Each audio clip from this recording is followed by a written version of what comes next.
নমস্কার বন্ধুরা, লক্ষ্মী চৌধুরী মনীষ ব্লগে সবাইকে স্বাগত। এখানে দেখতে পাচ্ছ একটা কড়াইতে গরম তেল রয়েছে।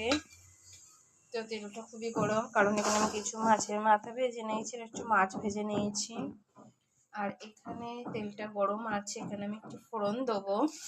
এখানে আমি শুকনো লঙ্কা, একটু পাঁচ ফোড়ন দেবো আর একটু হিং দেবো। ফোড়নটা আমি অলরেডি দিয়ে দিয়েছি। এবার আমি কেটে রেখেছিলাম কিছু আলু আর কুমড়ো, সেটা আমি দিয়ে দেবো। পরিষ্কার করে ধুয়ে রেখেছি গোটা গোটা করে আলু আর কুমড়োগুলোকে আমি দিয়ে দেবো।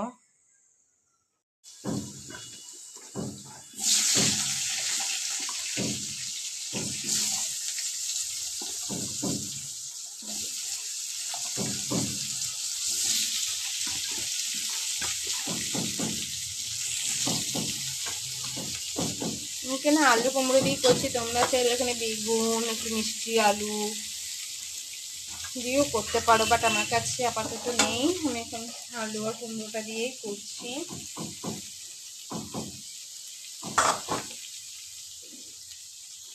একটু আলু কুমড়োটাকে একটু বেশ ভালো ভালো করে লাল লাল করে আমি ভেজে নেবো।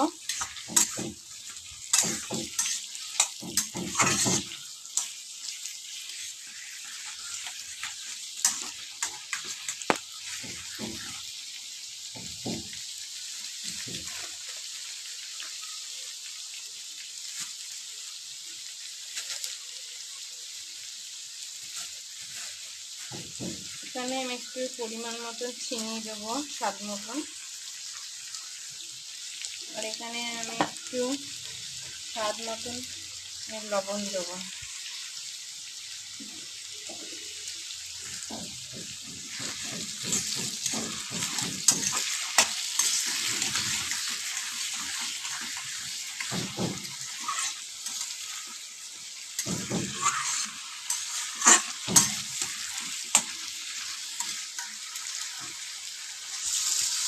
আর এখানে কিছু কড়াইশুঁটি রেখেছি, কড়াইশুঁটিগুলোকে ধুয়ে নিয়েছি, নিয়ে যাতে আমি বাটিতে রেখেছিলাম, তো কড়াইশুঁটিগুলোকে আমি দিয়ে দিচ্ছি।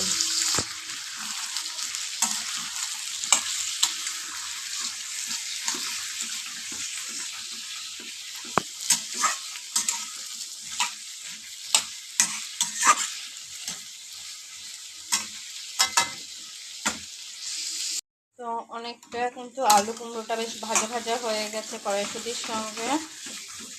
আর তোমরা থাম্বনেল থেকে বুঝতেই পারছো আমি রান্নাটা কি করছি। তো এখানে এবারে আমি ধুয়ে রাখা পরিষ্কার করে শীষ পালংগুলোকে কেটে নিয়েছিলাম। এবার এই পালং শাকগুলোকে আমি এক এক করে দিয়ে দেবো।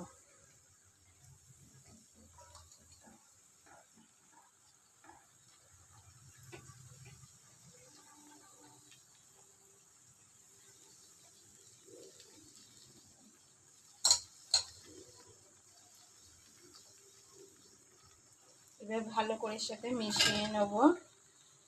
এখানে কিন্তু দুটো কাঁচা মরিচ দিয়ে দিয়েছি, দেখতে পাচ্ছি না, কাঁচা মরিচ দিয়ে দিয়েছি। এবার এটাকে ভালো করে মিশিয়ে আমি একটু কিছুক্ষণের জন্য ঢেকে দেবো, কারণ যেন পালং শাক থেকে অলরেডি জল বেরোয়। তোমরা দেখে বুঝতে পারছো আমি কিছুক্ষণ ঢেকে দিয়েছিলাম। তো যাই হোক, এবারে আমি এখানে পরিমাণ মতন হলুদ গুঁড়ো দিয়ে দেবো।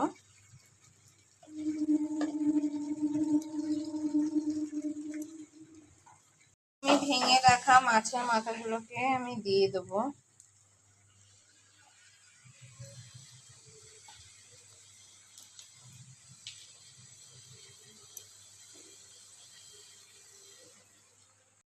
আমি মাখিয়ে নিয়েছি মাছের মাথার সাথে বেশ ভালো করে।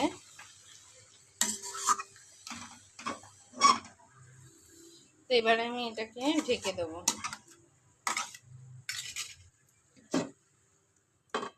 ঢেকে কিছুক্ষণ পরে আবার আস্তে আস্তে ঢেকে ঢেকে রান্না করবো, যাতে এটা মানে সিদ্ধ হয় আর কি। রান্নাটা আমি তুলে দেখবো। দেখো আমাকে তো পালং শাকে কতটা জল বেরিয়েছে।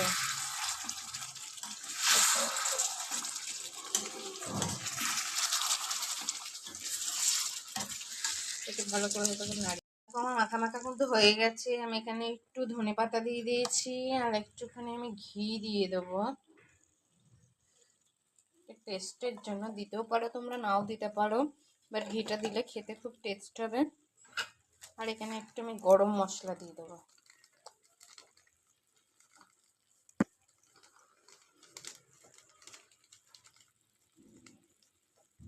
জাস্ট হয়ে গেছে রান্নাটা, এটাকে ভালো করে এবার নাড়বো, নেড়ে আর একটুখানি ঢেকে দেবো। ঢেকে দিয়েছিলাম যেহেতু গরম মশলাটা দিয়েছি আর ঘিটা দিয়েছি। দেখো আমার রান্নাটা পুরো কমপ্লিট। টকি চৌধুরী মনীষ ব্লগ চ্যানেলটিতে যে রান্নার ভিডিওগুলো দিয়ে আমি তোমাদের, যদি রান্নার ভিডিওটা ভালো লেগে থাকে প্লিজ সাবস্ক্রাইব করবে। আর আমার রান্নাটা কিন্তু পুরো কমপ্লিট হয়ে গেছে, আমি এখানে ভিডিওটা শেষ করছি। সবাই ভালো থাকবেন, টাটা বাই বাই।